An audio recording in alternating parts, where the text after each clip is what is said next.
It is of high importance that individuals with diabetes monitor their blood glucose, or alternately said, blood sugar levels. This is done to ensure that they remain within their target blood range.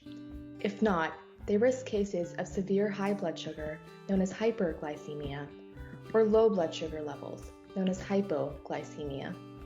Glucose monitors are used for this exact purpose, to provide a snapshot of blood sugar levels and give insight to the patient regarding how their daily activity, diet, medication, and other variables may affect their readings, so they can better manage their diabetes and take action accordingly. Glucose fingerstick monitors were and continue to be widely prevalent in diabetes management.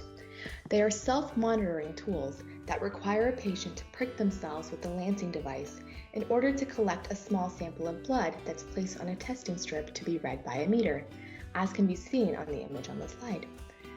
Certain patients are recommended to use the fingerstick monitors to check their blood sugar levels at least a few times a day, specifically those that are newly diagnosed, those that take insulin to maintain type 2 diabetes, those who live an active lifestyle, and those with any work safety concerns.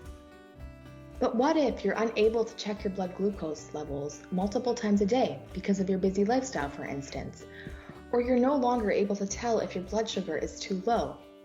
Well, this is where the continuous glucose monitor, or CGM, comes in. Seen here is an image of someone using their CGM to get their blood glucose level reading. This monitor works by inserting a small sensor, which is a wire or thin filament under the skin, usually on the belly or the back of the arm by a health professional using a needle. This sensor is able to detect glucose in the fluid between your body's cells, known as interstitial fluid. It does this every few minutes.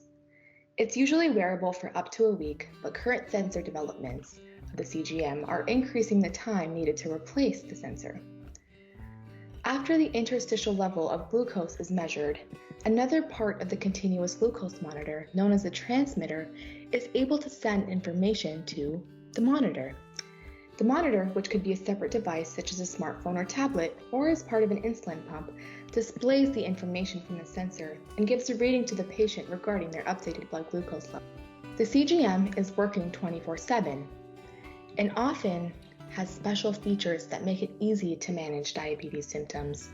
These features include an alarm that goes off if your blood sugar becomes too high or too low, which allows you to act accordingly, a way to record your meals, medicine intake, and levels of physical activity in association with a smart device, and downloadable data to view the trends in your glucose levels. But just how effective is a CGM in controlling effects and symptoms of diabetes? To answer this question, let's examine a study which looked at adolescents and young adults with type 1 diabetes, which occurs when the body doesn't produce enough insulin and usually leads to frequent instances of hypo and hyperglycemia. Half the participants were randomly assigned to use a CGM, and the other half a standard blood glucose meter for 26 weeks. It was found that the CGM, compared to the standard glucose monitor, showed a small but statistically significant improvement in controlling and regulating blood glucose levels. These results are promising and show that CGM is able to do what it's supposed to, but it's important to recognize that the study is limited and does not indicate the clinical importance of CGM. CGM does have its limitations in its use. For one, it brings up concerns about accuracy. This is largely due to the fact that CGM measures glucose levels in interstitial fluid instead of real-time blood glucose levels, meaning there's a slight delay in treating instances of hyperglycemia and hypoglycemia. Patients and their families have also noted occurrences where the recordings from CGM and other self-monitors differed. However, many patients have reported that the benefits of early recognition and intervention of hypo and hyperglycemia outweigh the concerns of accuracy.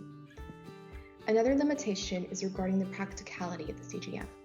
There are concerns with the insertion, removal, and adhesion of the sensor. Due to the use of adhesives, patients and their families have noted it can be very uncomfortable maintaining the sensor tapes on the skin, and that many felt anxious when inserting the sensor under the skin. Cost is also a major limitation.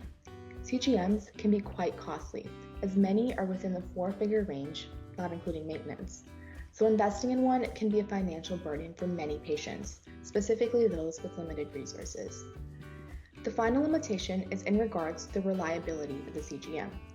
In many cases, some CGM, particularly those introduced prior to 2017, cannot be relied on solely to make decisions related to treatment. For example, if you would like to alter your dose of insulin dramatically, you should do a finger stick test to get a real-time blood glucose result. CGM continues to have many iterations developed in order to increase its functionality, address previous feedback, and improve its accuracy.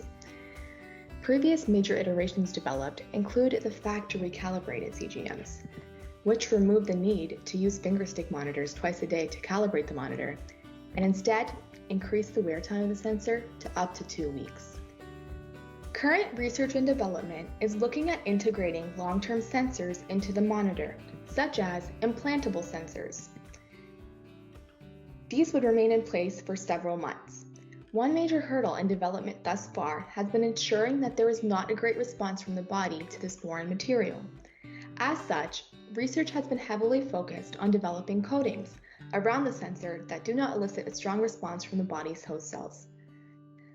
Another point of development is making the sensor smaller in size. This would eliminate the need to have medical assistance when embedding the sensor under the skin. In addition, smaller devices have been proven to not elicit a strong foreign body response. So, to wrap it all up, CGMs are a promising device that's already been taken up by many diabetes patients to manage their condition. It's important to note that this video is an informational tool that serves to provide an overview of the use, purpose, limitations, and developments of CGM. Please speak to your health professional to determine if CGM is appropriate for you.